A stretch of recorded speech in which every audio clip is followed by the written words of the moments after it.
vizesiz gidilebilen ve varışta vize veren ülkeleri tek tek inceledim. Hem mesafe hem de maliyet açısından kolay ulaşabileceğimiz ülkelerden başlayarak daha maliyetli ve uzak ülkelere doğru bölge bölge gruplandırdım. Böylece aynı bölgede bulunan vizesiz ülkeleri görebileceksiniz. Kolay ve düşük maliyetli seyahat edebileceğimiz vizesiz ülkelerin başında Balkan ülkeleri geliyor. Bosna Hersek. Bosna Hersek, Türkiye Cumhuriyeti vatandaşlarından 90 güne kadar olan seyahatlerinde vize istemiyor. İstanbul'dan 2 saatlik uçuş mesafesinde bulunan başkent Saraybosna'ya her gün uçuş yapılıyor. Osmanlı döneminden kalma Başçarşı ve Avusturya Macaristan döneminden kalan bölge olarak 2 kısım halinde gezebilirsiniz. Saraybosna'yı gezmek için 2 gün yeterli olacaktır. Ayrıca 2,5-3 saatlik mesafede bulunan Mostar şehrine de 1 gün ayırabilirsiniz. Sırbistan. 1,5 saatlik uçuş mesafesinde bulunan Sırbistan, 180 gün içinde 90 günü aşmamak kaydıyla Türkiye Cumhuriyeti vatandaşlarından vize istemiyor. Sırbistan'ın başkenti Belgrad'a Türkiye'den düzenli uçuşlar yapılıyor. Belgrad'ı gezmek için 3 gün yeterli bir süre. Belgrad'a gitmişken 8 kilometre mesafedeki Zemun bölgesinde görmenizi tavsiye ederim. Ayrıca Belgrad'a yaz döneminde gidecekseniz Tuna Nehri'nde yüzebileceğiniz ve güneşlenebileceğiniz Ada Siganliye bölgesine mutlaka gidin derim. Karadağ. Son dönemlerde oldukça popüler olan Karadağ, 90 günü aşmamak kaydıyla vize muafiyeti tanıyor. Karadağ'da özellikle plajları ile ünlü Budva şehri ve tarihi atmosferiyle Kotor şehri en çok ziyaret edilen yerlerden. Birbirine en fazla 2 saatlik mesafede bulunan Karadağ şehirleri arasında ulaşım çok kolay. Kuzey Makedonya. Avrupa'nın yükselen yıldızı olarak görülen Kuzey Makedonya, Türkiye Cumhuriyeti vatandaşlarından 90 güne kadar vize istemiyor. Üsküp Uluslararası Havalimanı'na İstanbul'dan 1,5 saatlik uçuşla ulaşmak mümkün. Üsküp'te Tarihi Çarşı bölgesi ve Yenişehir bölgesini gezmek için 2 gün yeterli olacaktır. Doğal güzellikleriyle de ön plana çıkan Makedonya'da Ohri Gölü ile ünlü Ohri şehrini de gezebilirsiniz. Makedonya'nın ikinci büyük şehri Manastır, 1 gün ayırarak gezebileceğiniz şehirlerden. Kosova.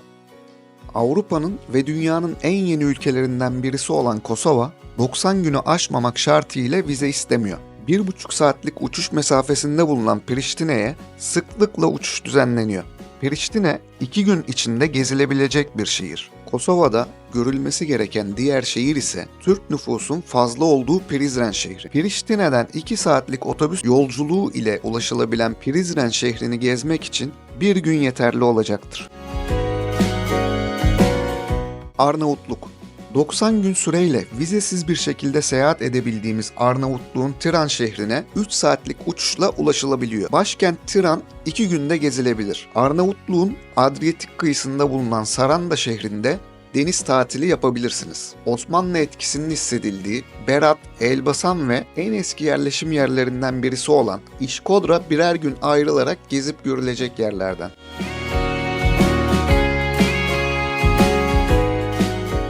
Balkanlarda bulunan ülkelerden birine giderek diğer ülkelere Kosova Sırbistan geçişi hariç olmak üzere rahatlıkla karayolu ile seyahat edebilirsiniz. Ülke geçişlerini gösterdiğim videolarımı bu ülkelerde bulunan şehirler için hazırladığım gezi rehberlerini ve ülkeler hakkındaki videolarımı kanalımda bulabilirsiniz. Vizesiz seyahat edebileceğimiz ikinci grup Kafkaslar ve Orta Asya'daki ülkelerden oluşuyor. Azerbaycan. 90 gün süreyle vizesiz olarak seyahat edebiliyoruz. Bakü ve Gence havalimanlarına uçuş mümkün. Türkiye'den direkt Azerbaycan'a havayolu ile gidildiği takdirde kimlik kartı ile de seyahat etmek mümkün. Ülkenin başkenti Bakü'yü gezmek için 3 gün yeterli olacaktır. Dilerseniz Gence'ye trenle veya karayoluyla geçebilirsiniz. Gürcistan. Türkiye Cumhuriyeti vatandaşları ülkeye girişten itibaren 1 yıllık süreyle vizeden muaf tutuluyor. Ayrıca yeni tip kimlik kartı ile Gürcistan'a giriş mümkün. Türkiye Cumhuriyeti vatandaşlarına en uzun süreli vizesiz seyahat imkanı tanıyan ülkelerin başında Gürcistan geliyor. Gürcistan'da Batum ve Tiflis gezmek için tercih edilen havaalanı bulunan 2 şehir. Kazakistan. Kazakistan'a yapacağımız seyahatlerde 30 güne kadar vize muafiyeti uygulanıyor. Türkiye'den Kazakistan'ın başkenti Astana ve Almaty'ye 5 saatlik uçuşla ulaşmak mümkün. Çok büyük bir alana yayılmış olan Kazakistan'da şehirden şehire karayolu ile geçmek isterseniz mesafe ve yolculuk süresini göz önünde bulundurmanızı tavsiye ederim. Kırgızistan 180 gün içinde 90 günü aşmamak kaydıyla vizesiz olarak seyahat edebileceğimiz ülkelerden. 5 saat süren uçuşla Bişkek'e ulaşmak mümkün. Kırgızistan daha çok doğası ile ön plana çıkan bir ülke. Özbekistan 30 gün süreyle vizesiz olarak seyahat edebileceğimiz ülkede 3 günden fazla kalınması durumunda kalınacak otelden geçici ikamet belgesi alınması, evde konaklanacaksa geçici ikamet kaydı yapılması gerekiyor. Kaydın yapılmaması durumunda ceza uygulandığını baştan belirteyim. Derin bir tarihe ve zengin bir kültüre sahip olan Özbekistan'da başkent Taşkent ve Semerkant'a 4,5 saatlik uçuş ile ulaşmak mümkün. Bu şehirlerin yanı sıra tarihi olaylarla harmanlanmış efsanelerin şehri, bu araya da zaman ayırabilirsiniz. Moğolistan, Asya'nın kalbinde yer alan ve uçsuz bucaksız bozkırlarıyla bilinen ülke. 30 gün süreyle vizesiz seyahat edilebiliyor. Başkenti Ulanbator olan ülke, göçebe yaşam tarzıyla dikkat çekiyor. Tarihi ve kültür açısından zengin olan Moğolistan, Gobi Çölü, Altay Dağları ile doğa severler için eşsiz bir macera sunuyor. İran, komşumuz İran'a yapacağımız seyahatlerde 90 güne kadar vizeden muaf tutuluyoruz. Karayolu ile Gürbulak ve Esendere sınır kapılarından giriş mümkün. İran'a 3 saatlik uçuşla da ulaşılabiliyor. İran'da gezilebilecek olan Tebriz ve Tahran'ın yanı sıra Persepolis kalıntıları, İsfahan'ın görkemli camileri ve Şiraz'ın bahçeleriyle ünlü. Aynı zamanda lezzetli mutfağı, zengin edebiyatı, sıcak misafirperverliğiyle dikkat çekiyor. Ulaşım açısından kolay ve düşük maliyetli 3. grup ise Karadeniz'in kuzeyinde bulunan ülkelerden oluşuyor. Belarus 30 gün süreyle vizeden muaf bir şekilde gezebileceğimiz Beyaz Rusya'nın başkenti Minsk'e 5 saatlik uçuşla ulaşılabiliyor. 3-4 günlük bir gezinin yeterli olabileceği Minsk gece hayatı ile bir hayli dikkat çekiyor. Belarus vizesiz olmasına rağmen seyahat sağlık sigortası istiyor. O nedenle Belarus'u da kapsayan kalacağınız gün kadar sigorta yaptırmanız gerekiyor. Eğer sigorta yaptırmadıysanız indiğinizde kalacağınız gün başına 1 euro ödeyerek sigorta yaptırabilirsiniz. Moldova, üzüm bağları ve şarap üretimiyle ünlü bu küçük ülkenin başkenti Kişinev. Parkları, müzeleri ve sakin yaşam tarzıyla dikkat çekiyor. Ülke, Orta Çağ'dan kalma kaleleri, doğal güzellikleri ve yeraltı şarap mahzenleriyle tanınıyor. Uluslararası uçuşların yapıldığı başkent Kişinev'e İstanbul'dan 1,5 saatte ulaşmak mümkün. Moldova, 90 gün süreyle vizeden muaf olarak seyahat edebileceğimiz ülkelerden. Ukrayna, 180 gün içinde 90 gün süreyle vizesiz şekilde gidebileceğimiz Ukrayna'ya Türkiye'den gitmek şartıyla çipli kimlik kartı ile seyahat edilebiliyor. Başkent Kiev'in yanı sıra deniz tatili için Odessa, kış tatili için Lviv gibi şehirleri ziyaret etmek mümkün. Ukrayna'daki güncel duruma göre hareket etmek gerektiğini hatırlatmama gerek olmadığını düşünüyorum.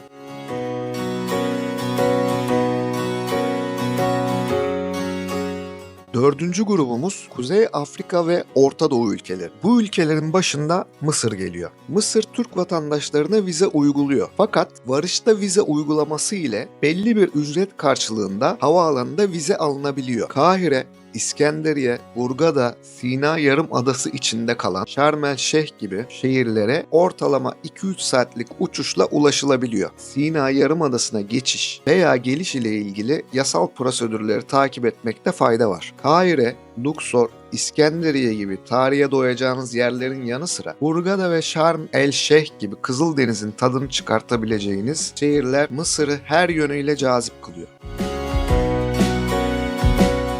Fas.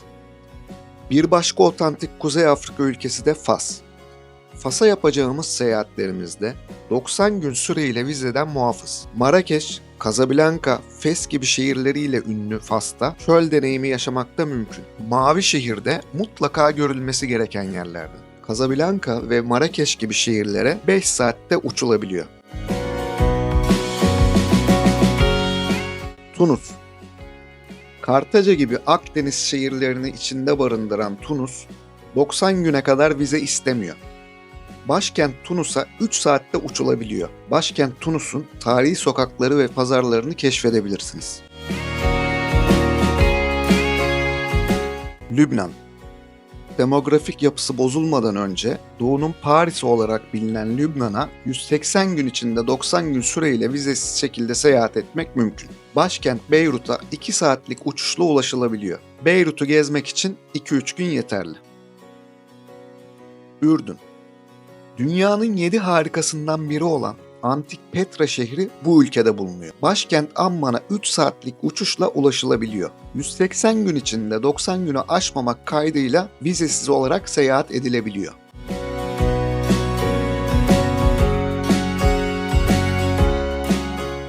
Diğer bir grup ise Körfez ülkeleri. Kuveyt. Petrol zengini ve dünyanın en değerli para birimlerinden birine sahip olan Kuveyt, kapıda vize sistemi uyguluyor. Sınır kapısından ücretsiz bir şekilde 90 günlük vize alınabiliyor. Kuveyt'i gezmek için 2 gün yeterli olacaktır. Umman. Başkenti Muskat'a 5 saatlik uçuş ile ulaşılabilen, sultan tarafından yönetilen ve resmi adı Umman Sultanlığı olan ülkeye 90 güne kadar olan seyahatlerde vize istenmiyor. Bahreyn. Basra Körfezi'nde yer alan bir diğer ülke. Küçük ve zengin bir krallık olan Bahreyn'in başkenti Manama. Modern gökdelenleri ve hareketli finans sektörüyle dikkat çeken Bahreyn'e e-vize yöntemiyle 30 günlük vize alınabiliyor. Katar. Modern mimarisiyle dikkat çeken zengin bir körfez ülkesi olan Katar'ın başkenti Doha. Gökdelenleri, lüks alışveriş merkezleri ile dikkat çeken Katar'a 90 gün süreyle vizesiz seyahat edilebiliyor. Artık yavaş yavaş bölgemizden uzaklaşabiliriz. Şimdi yönümüzü biraz daha doğuya çevirelim. Hindistan Yarımadası çevresinde bulunan vizesiz ülkelere göz atalım. Nepal. Dünyanın çatısı olarak bilinen ülkeye giriş için kapıda vize uygulaması var. Hindistan'ın kuzeyinde bulunan ülkeye girişte kalınacak süreye göre ücret ödenen vize sistemi uygulanıyor. Başkent Katmandu'nun meşhur Durbar Meydanı ve etrafında bulunan çeşitli tapınakları gezmek için 2 gün yeterli olacaktır. Buraya gelmişken Pokhara şehrinde görmenizi tavsiye ederim.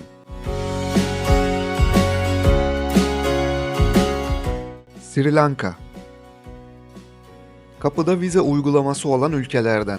Başkent Colombo'ya yapılan uçuşlarda belli bir ücret karşılığında vize alınabiliyor. Ayrıca elektronik vize sistemi de uygulanıyor. Maldivler. Hint Okyanusu'nda yer alan ve 1200'den fazla adadan oluşan tropikal bir cennet. Başkenti Male. Berrak turkuaz suları, beyaz kumsalları ve lüks tatil köyleriyle dünyanın en popüler tatil destinasyonlarından biri Maldivler. Maldivler, kapıda ücretsiz bir şekilde vize alabileceğimiz ülkelerden.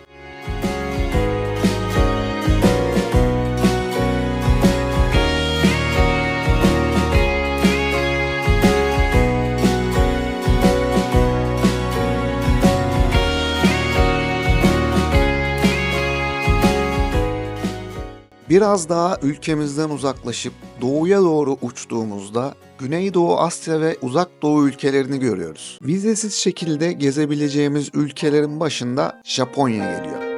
Japonya. Dünyanın 50 yıl ilerisinde yaşayan ülke Japonya. Bu ülkeye 90 gün süreyle vizesiz olarak seyahat edebiliyoruz. Büyük Okyanus'ta bulunan ada ülkesinde genellikle Tokyo ve Osaka gibi şehirler ziyaret ediliyor.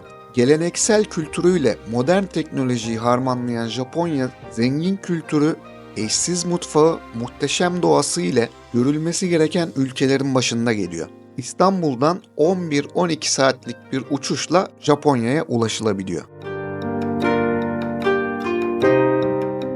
Güney Kore. Son dönemlerde teknolojik gelişmelerle, popüler kültür ile gündemde olan ülke. Bunun yanı sıra tarihi yapısı, sarayları ile de görülmesi gereken yerlerden. başkenti Seul olan Güney Kore'ye 10 saatlik uçuşla ulaşmak mümkün. Güney Kore 90 güne kadar vizesiz bir şekilde seyahat edebileceğimiz ülkelerden. Tayvan, modern mimarisiyle dikkat çeken ülke, yüksek teknoloji konusunda önemli bir yere sahip. Mutfağı ve kültürü ile görülmesi gereken yerlerden. İstanbul'dan 10,5 saatte ulaşılabilen başkent Taipei Havalimanı'ndan giriş yaparak kapıda vize alabiliyorsunuz. Ya da e-vize uygulamasıyla 30 güne kadar vize alabiliyorsunuz. Filipinler, 7600 adadan oluşan muhteşem bir doğaya sahip olan Filipinler, 30 gün süreyle vizesiz olarak seyahat etme imkanı sunuyor. Başkent Manila'ya 11 saatte ulaşılabiliyor. Palawan, El Nido, Boracay gibi adalara ve bembeyaz kumlara, eşsiz plajlara sahip. Filipinler mutlaka görülmesi gereken ülkelerin başında geliyor. Vietnam, eskiden çok zor bir vize prosedürü olan ve özellikle Türklerin çok zor girdiği bir ülke olarak bilinen Vietnam, hala vizeli olmasına rağmen bu prosedürü oldukça yumuşatmış durumda. Elektronik vize uygulaması ile Vietnam vizesi alınabiliyor. Başkent Hanoi'ye 9 saatte ulaşılabiliyor. Geleneksel mimarisi, hareketli sokak pazarları ile ünlü ülkenin Halong Körfezi muhteşem manzarası ile büyülüyor. Hong Kong, Çin'in güney kıyısında yer alan şehir devleti. Hong Kong, Uzak Doğu'nun finans merkezi konumunda. 90 güne kadar vizesiz olarak seyahat edebileceğimiz bir ülke. Gökdelenleriyle dikkat çekiyor. Pazarları ve zengin mutfağı ile ön plana çıkıyor. Tayland, Güneydoğu Asya'nın en popüler turistik destinasyonlarından birisi. Tropikal iklimi, bembeyaz kumları ve tarihi tapınaklarıyla ünlü. Başkenti Bangkok, kalabalık sokakları, alışveriş merkezleri ve geleneksel tapınaklarıyla dinamik bir kültür sunuyor. Tayland mutfağı zengin baharatları ve lezzetli tatlarıyla dünya çapında tanınıyor. Ayrıca dünyada en renkli gece hayatının yaşandığı ülkelerin başında geliyor. Tayland'a 60 güne kadar olan seyahatlerde vize almak gerekmiyor. Malezya, hem modern şehirleri hem de doğal güzellikleriyle dikkat çeken bir ülke. Başkenti Kuala Lumpur'da bulunan ikonik Petronas kuleleri ve hareketli alışveriş bölgeleriyle ünlü. Farklı etnik grupların bir arada yaşadığı zengin bir kültürel çeşitliliğe sahip. Malezya 90 güne kadar olan seyahatlerde kapıda ücretsiz vize veriyor. Singapur, Güneydoğu Asya'nın en modern ve gelişmiş şehir devletlerinden birisi. Yüksek teknoloji, temiz sokaklar ve etkileyici mimarisiyle dikkat çekiyor. Aynı zamanda yeşil alanlar ve doğa ile iç içe bir yaşam sunuyor. Singapur'u 30 gün boyunca vizesiz olarak gezebilirsiniz.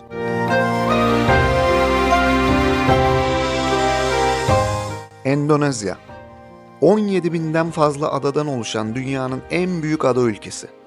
Başkenti yoğun nüfuslu ve hızlı gelişen ekonomisiyle dikkat çeken Jakarta.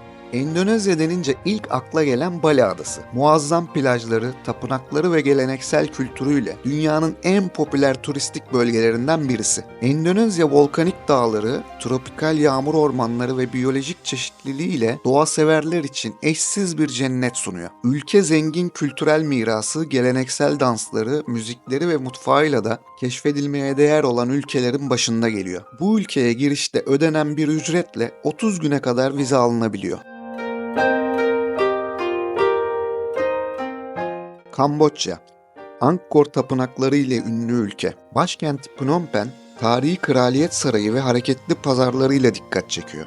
Kamboçya zengin kültürel mirası, Budist gelenekleri ve sıcak insanlarıyla tanınıyor. Ülke aynı zamanda tropikal doğası, Tonle Sap Gölü ve kıyı bölgelerindeki huzurlu plajlarıyla doğa severler için cazip bir destinasyon. Benim de en sevdiğim ülkeler arasında İlk sıralarda yer alan Kamboçya'ya 30 güne kadar sınır kapılarında vize alınabiliyor. E-vize uygulaması ile de vize almak mümkün. Laos, doğal güzellikleri ve sakin yaşam tarzıyla bilinen bir ülke. Budist tapınakları ve mimarisiyle dikkat çekiyor. Ülke, Mekong Nehri boyunca uzanan tropikal manzaralar sunuyor. Bu ülkeye 90 güne kadar vizesiz seyahat edilebiliyor.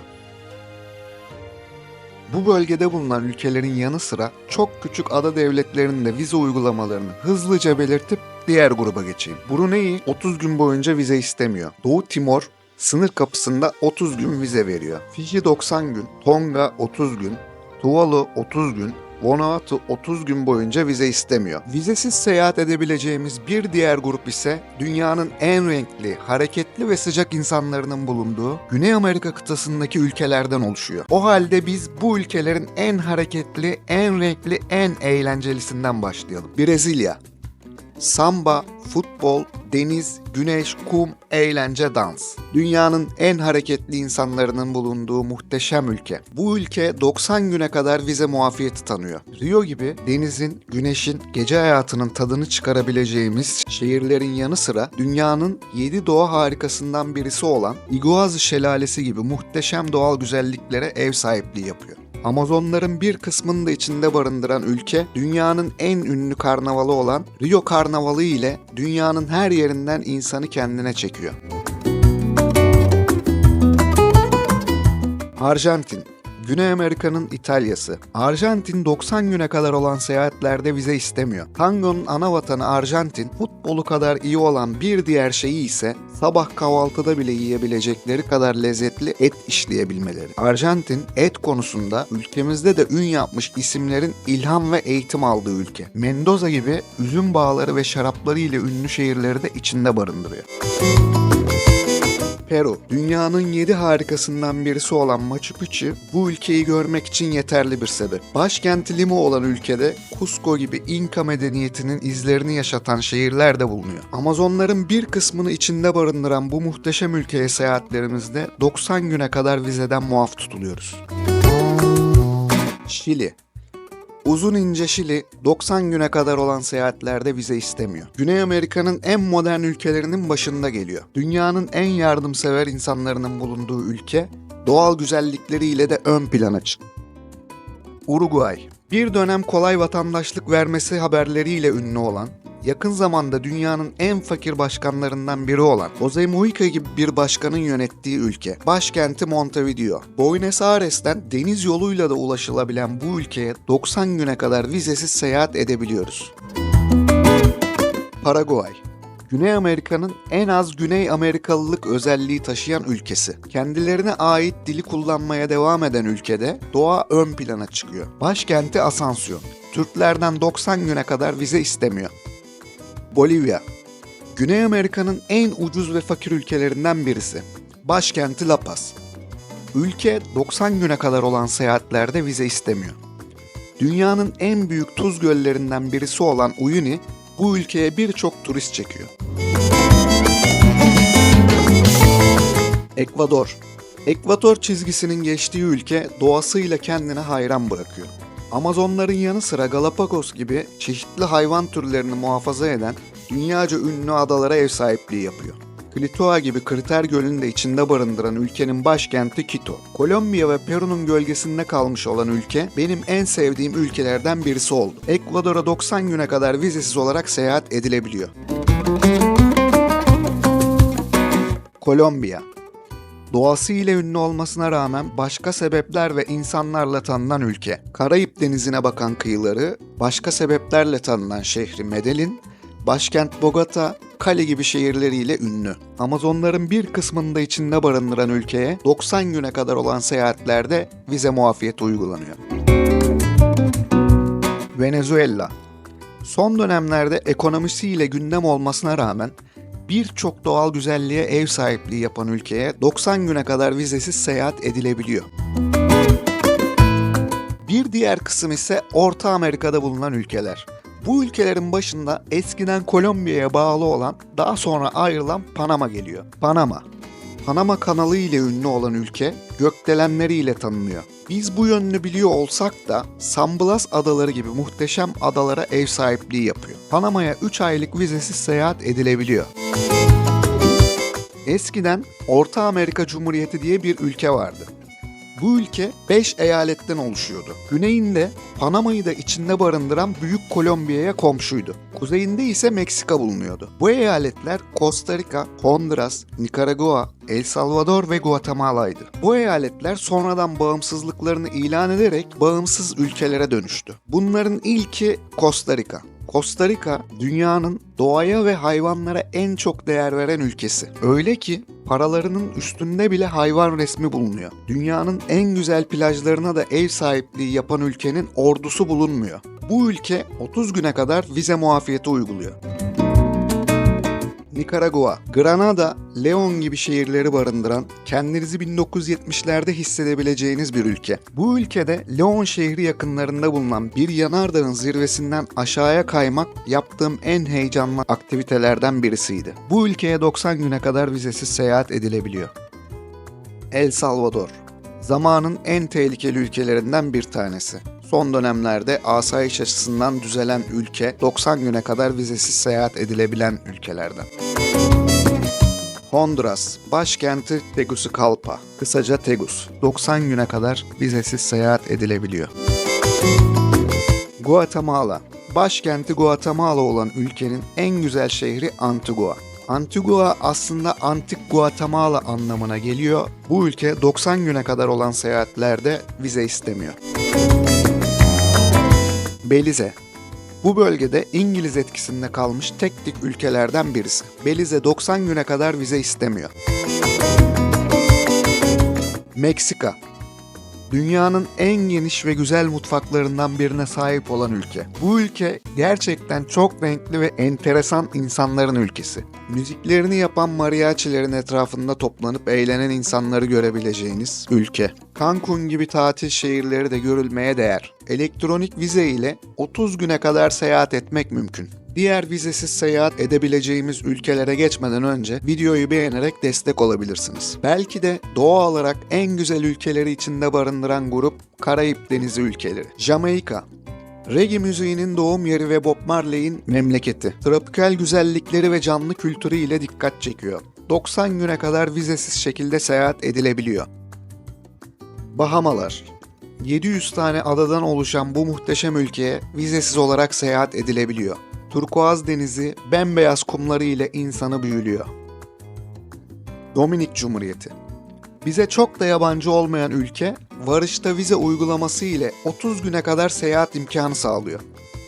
Başkenti Santo Domingo olan ülke bembeyaz kumsalları, turkuaz denizi, doğası ve hareketli gece hayatı ile tanınıyor.